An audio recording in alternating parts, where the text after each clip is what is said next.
No, I'm not about to play golf this morning. It's just the luck of the draw for today's attire. How is everybody? Good morning. It is Robert Phoenix, and you are you, the greatest and grandest sense that you could ever be. And welcome to Tuesday, wherever you are. For some of you, you're already deep into your Tuesday. I'm a little upset about the light here this morning. Usually, the green screen isn't as I don't know, like melty. It's like I'm about to just sort of disappear into some kind of alternate universe in a Marvel movie. How is everybody? Oh, had a late night last night. Went to the I went to a basketball game last night. Shout out to Axel, the history kid, and it was me and Axel, the history kid, and Axel, the history mom. And Axel, the history dad, was busy working, but he would have loved to have been there. And we went to go see the San Antonio Spurs play the Golden State Warriors in lovely San Antonio. And of course, the Warriors came up with a big W last night. It was my opportunity to see Victor Wembanyama, who just is like this freak of nature. Never seen anybody at that size be able to move in that way. It's almost like we had James Bartley on the show on Friday. If you haven't seen that episode of the Friday Forecast, I highly recommend it. Whether or not you vibe or agree or believe in UFOs, extraterrestrials, there's a lot of thought-provoking material inside of that show, and it'll get you to think about things perhaps in a bit of a different way. But we talked about the mantid species on that show, and that's kind of how I view Victor Wembanyama. He's like a giant mantid, but he's a nice mantid. He's not one of the ones that will use their proboscis and drink out of a pool of uh, desiccated human glands and organs. He's a good mantid. Anyway, welcome to the Astro Weather. We're back on track for this week, and we are ripping through March, and we are rapidly approaching the eclipse. The eclipse is on its way, and I think we're starting to feel the intensity of the eclipse. And the intensity of the eclipse is really more the public response than anything else, at least at this point.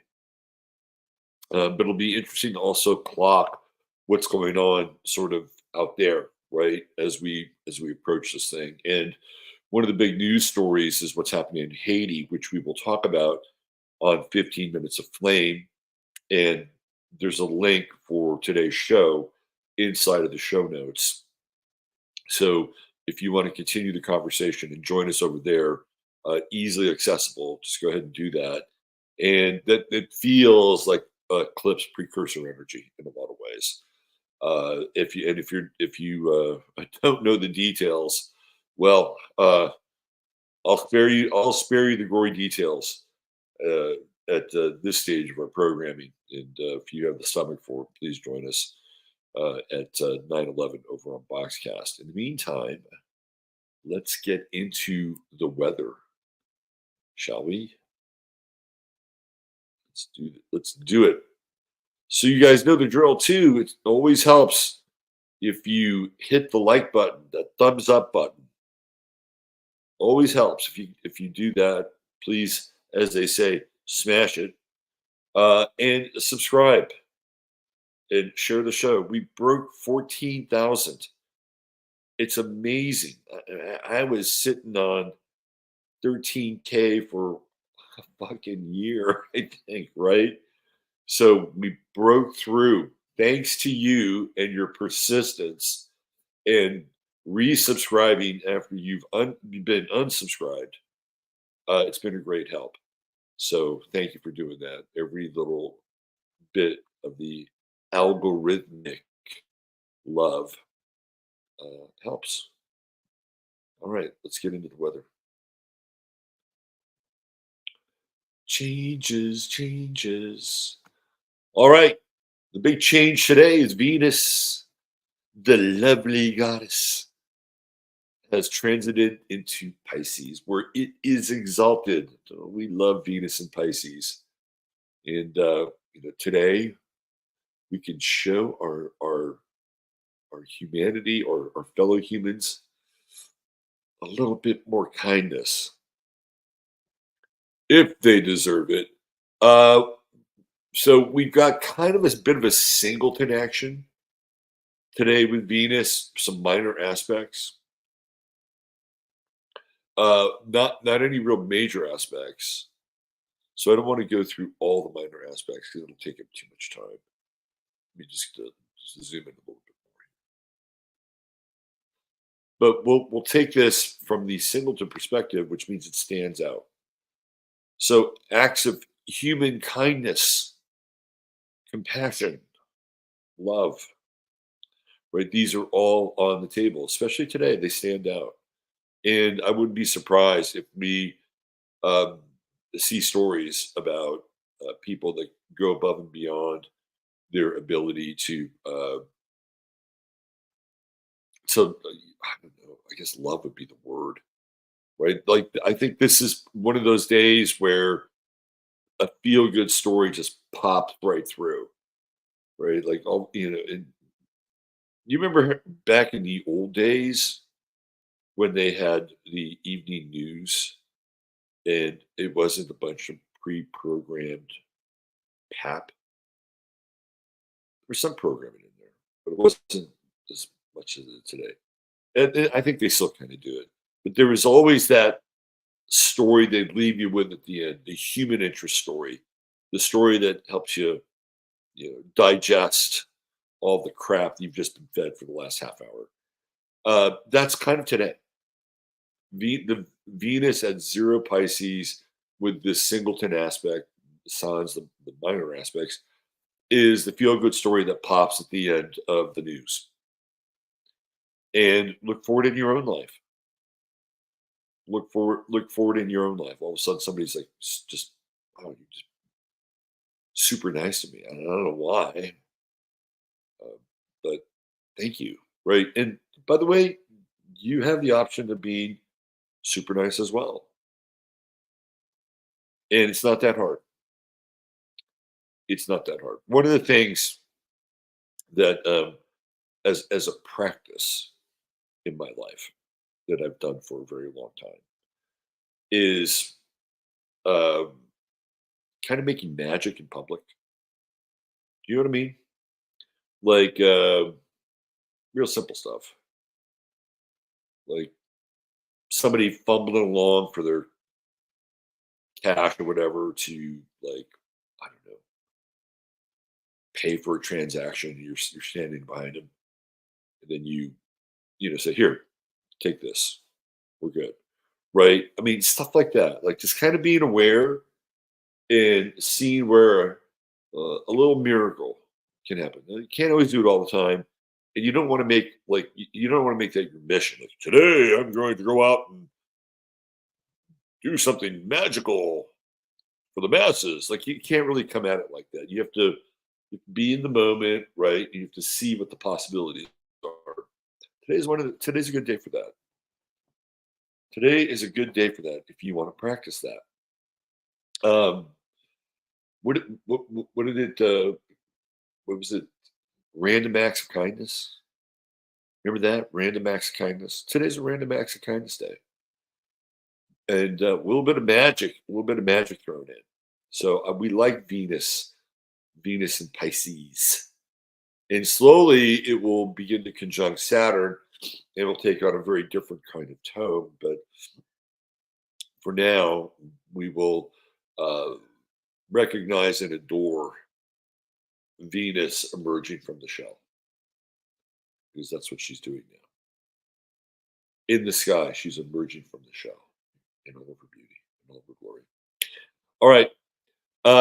Let's see. Mars is still in strident Aquarius. Mars in Aquarius. strident energy, and it's kind of, Uranus moved up a little bit, right? Uranus is kind of creeping and hanging in there with that square. So we're at 21 and 19. So we still have that Mars Uranus square, which is shocking and caustic and a very different energy than Venus and Pisces with its tranquil repose. Right? So we have almost separate realities going on today in a lot of ways. Um, what's interesting? I read this. I saw this. Sent this to me. It was Masaki, and he sent me this video clip of a school in Texas where all the students were being taught by AI, and they were actually having a better education. That's a little bit of your Mars Uranus square, right? It's kind of like there's this technological rebellion happening right before our very eyes. And if we look at, let's say, like Mars as an aspect of will, and Mars and Aries being the most potent manifestation of the aspect of will in a human, maybe Mars and Aquarius is an aspect of will through machine and machine learning and artificial intelligence. This is another way to look at this square and how it's really challenging um, the perception of a machine's will versus uh, the will of a human.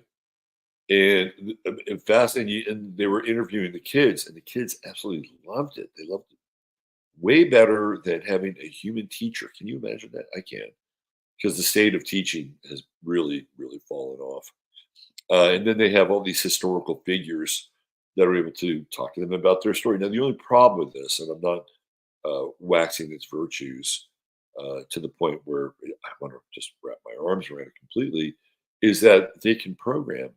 Well, I mean, the other part of this too, though, is a lot of these teachers are fucking programmed, right? So it's like pick your poison with your programming. Maybe you should just homeschool your kids, which is probably the best idea. But I'm just giving you some things to think about with this Mars Uranus square, which is still very active.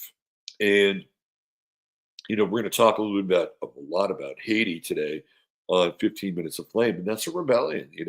The government of Haiti is being overthrown, and Mars in Aquarius is rebellious. And we get into Taurus. Taurus gets into that Taurus Scorpio axis, and this is where we have conversations about things like voodoo. Right? To me, voodoo is a very Taurus Scorpio um, manifestation, and a lot of other things that we could associate with what's happening on the island of Haiti. So it's in the air, right? It's in the air. The rebellious energy is still in the air. It's not going away. Uh, Mars and Uranus are in this dance right now, and Uranus is about to go to 20 degrees. You can see right here, it's at 1957.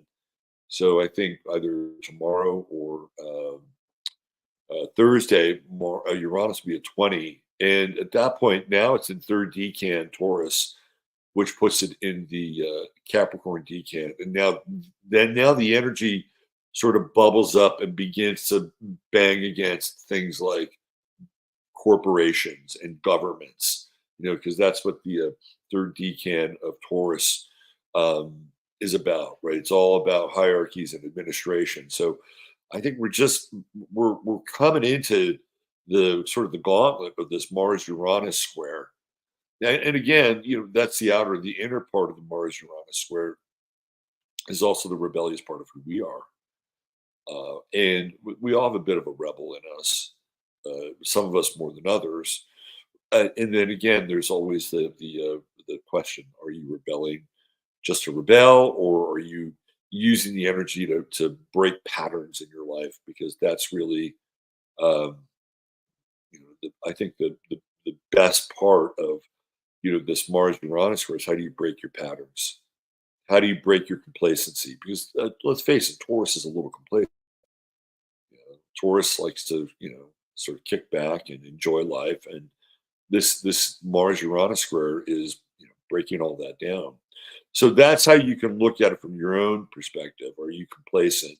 What kind of habits or habituation have you just co-signed on for a while? It's like, no, I need to change that, and I need to break that pattern. I need to break that. Well, you're still in the mix, and uh, with Mars now, that's in the third decan as well, and that puts it in the Libran decan. So it's interesting when you we're really in that kind of a cardinal square energy, which also is all about activation and initiation. So it's a very this last cycle of Mars and Aquarius is going to be fascinating, and I think some of this will probably bubble over into Trump world and some of Trump's show trials.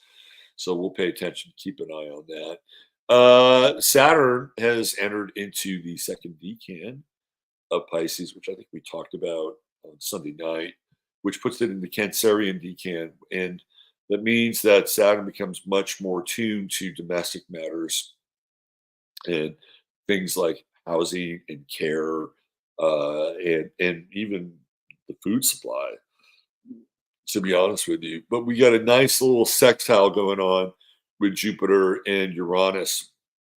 So, on a personal level, I think this is a good time. If you haven't already done this, and I know for some people it's a bit difficult because you are where you are, and the neighbors are who they are, right? But this is one of those aspects where it would be good to, again, spend more time getting to know your neighbors, in case we have a disaster or an emergency, because we're in that Cancerian decan, right?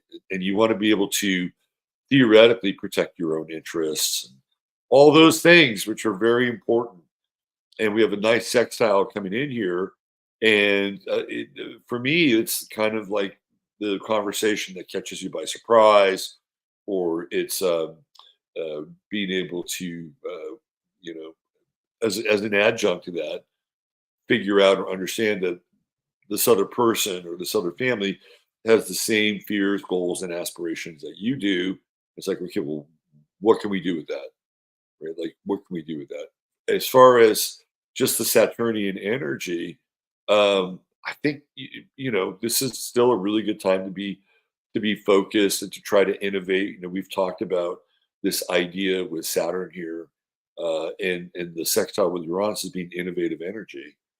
And where can you innovate in your own life? Where can you take an idea that might be a bit more advanced or more complex or more technological, more esoteric, and break it down and make it digestible to other people?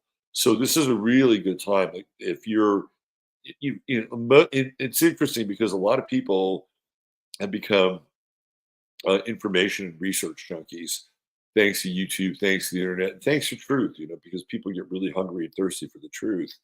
So this is one of those times where being able to explore the truth or explore more advanced concepts, it's much easier to be able to share them in a lot of ways, right? Because we also have uh, this assimilation that we go through. It's like we have to assimilate all these things. So when you are really good at assimilating, you're really good at sharing. It means you understand the content, you understand the information, you understand the knowledge.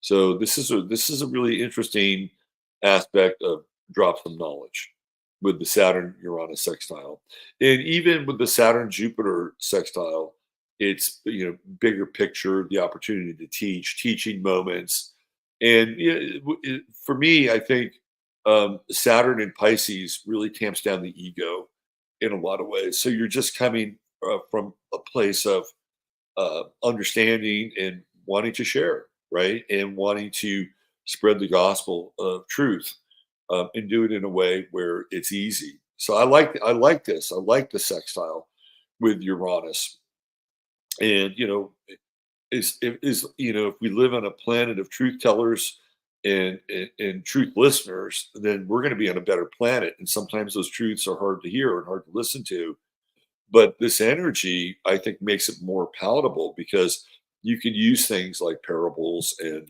analogies to get people to understand where you're coming from. And um, and I know that there are people that say, "Well, you can't change the world, you can't save the world," and to some extent, that's true. But I also believe that there are people who are ready to hear certain things, and this is one of those times, right? I think it's one of those times with Saturn, and as a result, it also, because when we do that, it also helps add structure and form to the things that we also understand and believe and come to know as true. So, very interesting energy. This is very productive. And we could also go back to an earlier part of the conversation where, we were looking at Mars Uranus and the square there, and how that's about breaking habits and patterns, right? Well, the Saturn sextile is about starting something new. So you can do both. You can say, again, this is all fixed, right? This is fixed. So when you break a pattern under a fixed aspect, you break it. It's like broken. That's the beautiful thing about a fixed square. They're hard sometimes, but once you go through it, you go through it. It's over. And then you come into the mutability with Pisces, right? And then you add the mutability to the fixed energy of Taurus, and it's like you're making a Betty Crocker cake. It's like just mix and stir, and there you go, right? So this is the upper part of what we're dealing with. It's a good day. I think this is a good. I really love this aspect of Venus, by the way. What else do we have? The Sun is at 22, creeping up on that conjunction with Neptune, where boundaries get very blurred. So we're in a wide conjunction now. 5 degrees. That's a decent conjunction. 5 in is where things start to get very intimate between two luminaries. So one of the things with a Sun Neptune conjunction is, again, we want to think the best of humanity, right? That's part of it. We want to think the best of humanity. We want to be able to understand that there's a divine spark in each and every one of us. Although I'm not always sure that's true. This is kind of the namaste moment, right? Like the God within me recognizes and understands the God in you, or just recognize. You don't have to understand, just recognize. God. God in me recognizes God in you. Like that's really what namaste is about. So we're coming into this namaste moment, which I think is good, and especially as we creep up on Easter. So I really like a lot of the Piscean energy. And again, happy birthday to all those Pisces out there. Happy solar returns. Mercury is now in. Before we move on to Mercury, what else is it doing? Well, now we got the sun coming in and sextiling Uranus. I love that. I love that sun. That's one of those angles where, again, if you're sharing information or you're demonstrating something that to be true to the best of your ability. And truth is one of those things that can be modified, because you may know something, and you may know 70% of the thing that and then you tap in and there's the other 30%. You say, well, I need to tweak that a little bit because I have greater understanding about the thing that I think is true. And it doesn't take away from the root that I think is true, but it's a bit more complex now, and I'm understanding sort of the variegations of the truth. And so that's the one thing about it, right? You can be mutable on the way or on the path towards an immutable truth. The two are not mutually exclusive.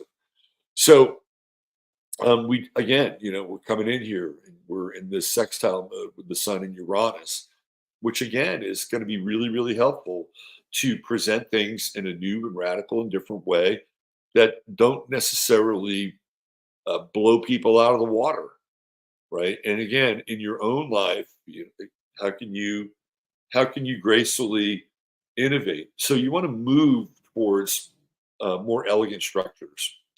This is one of those periods where it pays off. And what do I mean by more elegant structures? More elegant structures are when you're able to kind of do without doing in some ways. Like there's not a lot of burden. So simplicity is really, really the key here. And a lot of times you get to simplicity through working through complexity. I know that sounds like an oxymoron, but it's not, right? The most simple things usually are a byproduct of a lot of digestion and synthesis and things that go on, right? But this is what you want to move towards more elegant structures. And I think beauty plays a role too, because when I think of Pisces, especially in the positive aspects, or with the more harmonic aspects, beauty is actually exemplified and manifested. So that also, especially with Venus coming in right here at 0 Pisces, right? The emergence of Venus from the clamshell, which is really what to me what that degree is like. Here I am in all my beauty, all my naked glory, emerging from the sea. Anyway, uh, let's talk about Mercury. So we've got Mercury in hot rod mode over here in Aries, and got a nice sextile going on with Pluto, and that allows you to get to. I really like these aspects. I really like these aspects because a lot of them, with maybe the exception of that square with Mars, Jupiter, Mars, Uranus, but even that plays a role, right? But I like these aspects today because Mercury in Aries allows you to get to the point. It is Mercury in Aries is a laser beam, and you ever tell a story to a person that's an Aries or has Mercury in Aries? Like you've got about 45 seconds to a minute to tell the fucking story. Like, can you get to it? Can you get to it? Like, scrape away all of the superfluous details and just tell the fucking story, right? That's how Mercury in Aries is. And the sextile to Pluto makes it very potent, very, very potent. So communication, and we'll be in the sextile for another couple of days. Like, Mercury starts to really separate at about 7, 8 Aries, right? So we have this for the next couple of days, and be precise in your communication. Be precise. If you're going to write something, be precise. If you're going to say something, be precise. This is one of those measure twice, cut once sort of aspects, and especially with Pluto, because you can really get to the heart of something if you find the right language. And if you're on the research tip and you're trying to, understand this thing called reality, good luck on that. It's good, right? Mercury's pioneering energy, and you get that sextile of Pluto, and you won't let go until you find the answer. And you could have a eureka moment. You could have a real eureka moment, and that's what we strive to do: have as many eureka moments as we can. So I really like it. I like the energy. There's a lot of foresight there too, right? Aries is all about you know, trying to understand, where the threat is coming from in some ways. If you were a scout back in the old West days, right? Theoretically, if you were a scout, you always had to have your head on a swivel. You had to look around, like you had to scan the landscape. You had to figure out what was going on out there because there were people behind you that depended on you. They needed you out there. And that's what Mercury Aries is all about, right? So this sextile with Pluto is really, really good because not only are you taking in information, but you're taking in information that really could change your life. And you don't want to. The other thing too with Mercury and Aries is once you get the information, you don't want to wait. You just don't want to wait. You want to think, act, do, right? Think, act, do. All right. It's going to get closer to the true node. We're about 9 days away from that, creeping up into eclipse territory. The moon is in Aries still, and we got a little bit of a conjunction happening here with Chiron, but it's separating a bit, 5 degrees out, and the moon is actually sextiling Mars. I really like this, right? Where this by tomorrow we'll be dealing with the moon at like what late Aries, early Taurus. But for now, there's this kind of passionate embrace between the moon and Mars. And again, we'll just kind of add it into what we've been talking about. Break the pattern, set a new pattern, and then have uh, passion about the new thing that you're doing. Being flamed by the thing that you're doing. And in a lot of ways, we don't, it's really interesting because I feel like we've traded um, passion, and we've traded passion, and we've traded uh, I'll use the word zeal. Like, we've traded passion and zeal for outrage, and you can just kind of see it, right? There's plenty of outrage to go around, and it's easy, right? But where's the passion? Where's the zeal? Where's the I feel really fired up about doing this thing, right? I feel really fired up about it. So it's interesting because in some ways the game has kind of evolved along those lines. Then you have to ask yourself, well, is this just part of the social engineering? You know, have they managed to get us to trade our passion and our zeal and our enthusiasm for outrage? And trust me, outrage is an appropriate response to what's going on in the world, but it doesn't help you accomplish things. It doesn't help you have a goal. It doesn't help you stoke the fires of a dream. And maybe that's where we're at right now. Maybe that's part of the process, but it's an interesting thing to think about and to take in.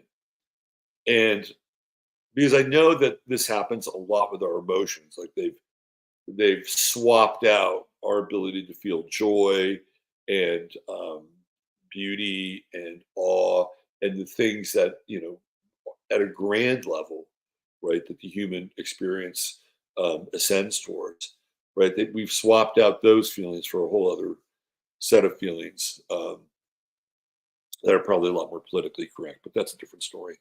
Anyway, feel it, feel your passion today. And if you want to start a new project, why not? The moon's in Aries. Break the pattern, right?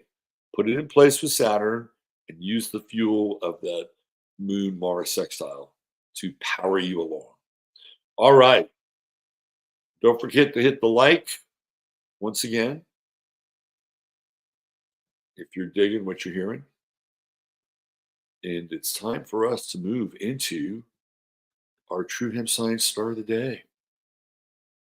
So when I do that, of course, I need my banner. I need my banner. Get my guy Chris some love here. There you go. So you know how this works. Spend $100 or more, type in 15MINS, 15MINS, and you will get a free goodie bag with your order of $100 or more at True Hemp Science. I got to get Chris on here to talk about his new elixirs because he'll do them justice. He'll break it down molecule by molecule. So if you spend $100 more, it's at 15MINS, and you will get some of the best organically sourced hemp products on the internet. There's you've got nanified, emulsified, water-based, spagyrics, alcohol-based, you name it. He's got a solution. He's got a CBD solution for you. And if you spend $150 more, guess what you get? You get free shipping.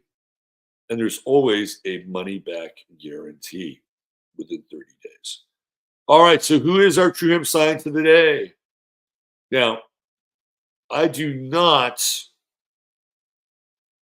do this out of a sense of admiration because I think Ron Jeremy is a sick man. I think he's a sick man, and I think in a lot of ways he's a symbol of the sickness in our society. And I know that there was a point in time where, he was kind of this really odd culture hero, the hedgehog, all that shit, right? And then um, did his best to move from the world of porn into the world of, straight acting. And right now, he is behind bars, and he was arrested on 6/30/2020. And apparently, the charges are like multiple rapes and, like the he's a he's a monster, right? That's how, behind the scenes, Ron was a monster. But again, it's like when you're a young guy in this country, I don't know, maybe young women too, but I'm just talking from a young guy perspective. And especially coming out of the 70s and the 80s, like, porn was cool. There was like a cool factor to porn because it was kind of underground still, it wasn't ubiquitous. You didn't have Pornhub. And so, there were these weird kind of counterculture anti-heroes that came through porn. And then there's the whole porn aspect, right? And so there was a time where, and I wasn't like a heavy porn guy, but everybody's had a little bit of a dalliance with erotic or porn. Most people have. But it's also ultimately degraded our society. And, now we live in an OnlyFans society where everything is kind of, like sort of the Weimar Republic. And the porn industry has contributed significantly to that. And so is Ron Jeremy, right? So we're going to look at his chart here. And it's not out of a sense of any kind of admiration, like he's a great person, because he's not. We're just going to try to look at his chart from understanding, how Ron Jeremy or somebody like Ron Jeremy operates. So what I think it was, first of all, when you look at his chart, um, the thing that really grabbed my attention was Pluto in the seventh house. And a lot of times we look at Pluto in the seventh house in terms of relationship as being, really very intense.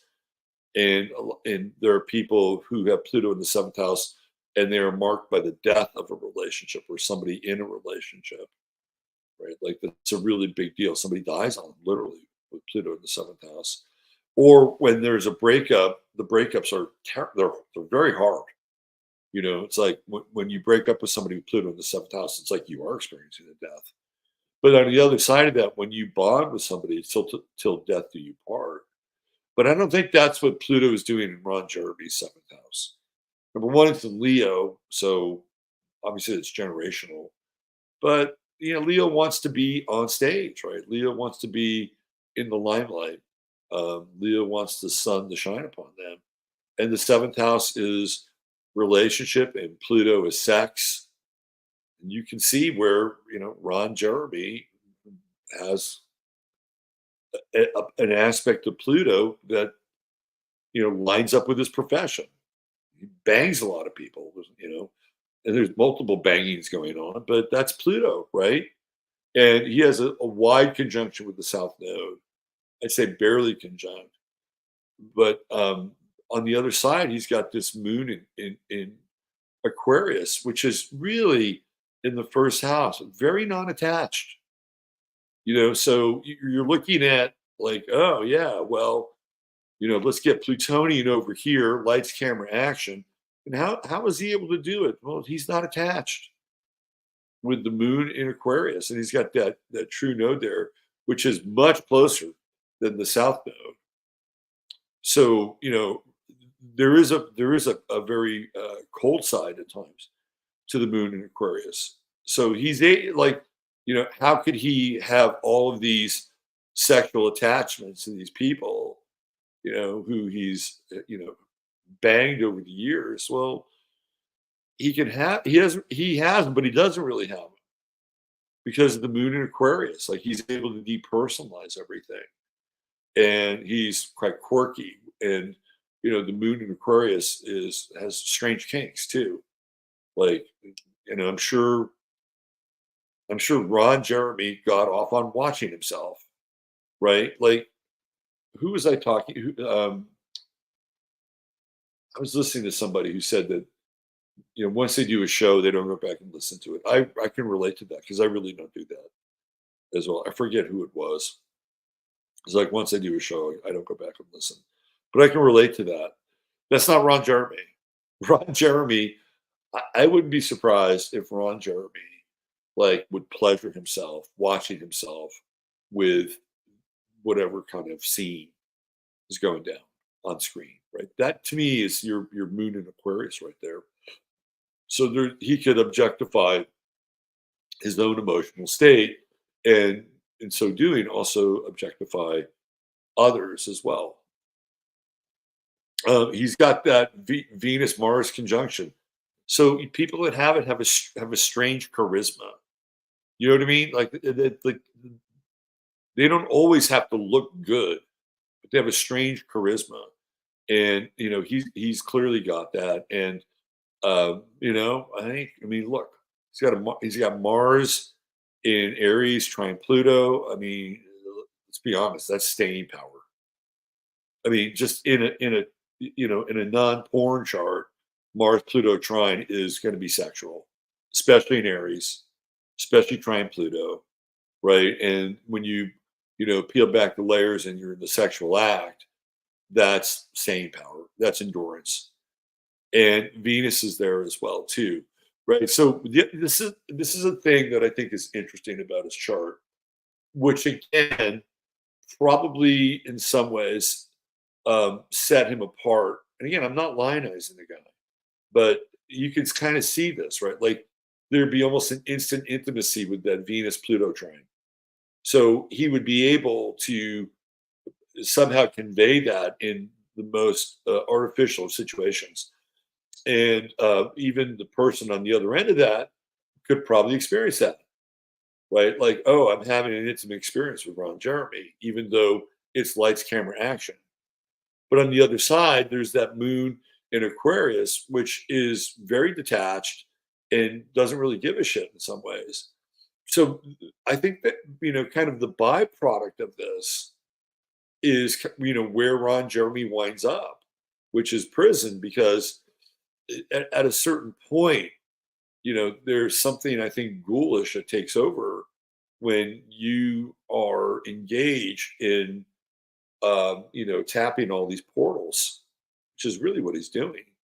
And he's got this grand cross in his chart. If you throw Chiron in the mix, he's got Uranus in the sixth house, which means he's got unusual work. Well, we know that.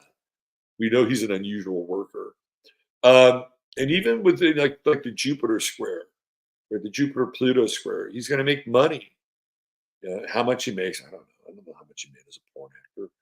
But Jupiter Pluto, squaring the act, right there. This is also very interesting too. Let's talk a little bit about Saturn Neptune. I feel like this is the pay the piper in his chart.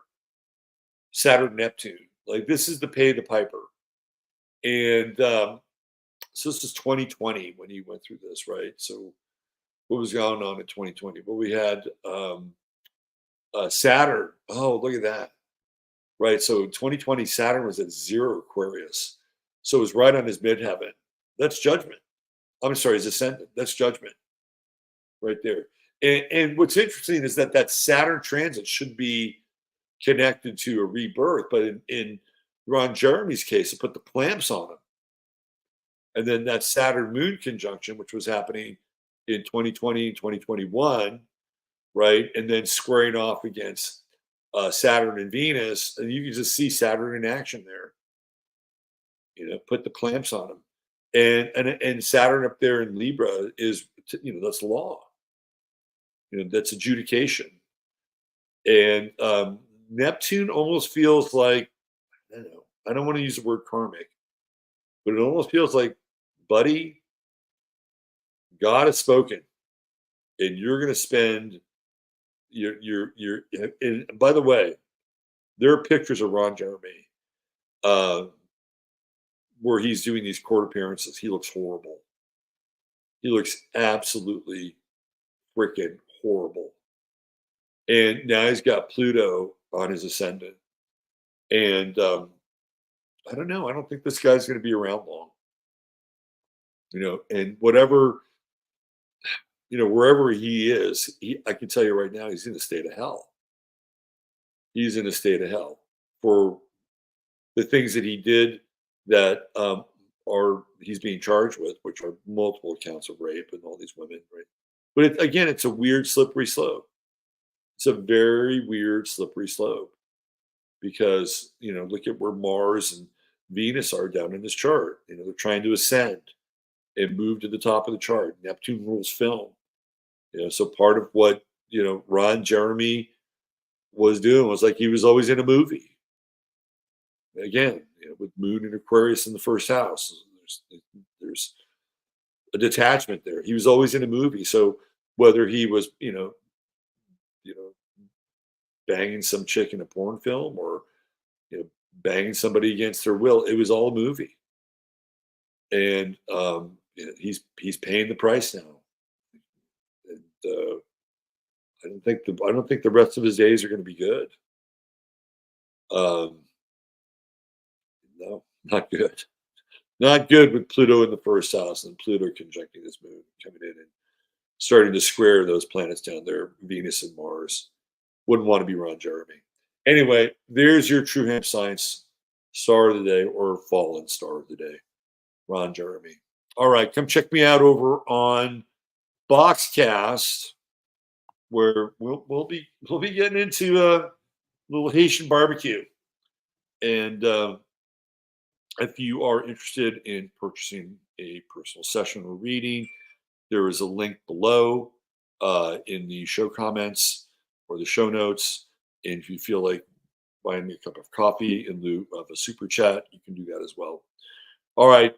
Wishing you all a great day. And tomorrow, I promise, we'll have a more inspirational star of the day. This is kind of instructive. Kind of an instructive chart. Astrologically. Just saying. Okay. Take care. God bless. Bye for now.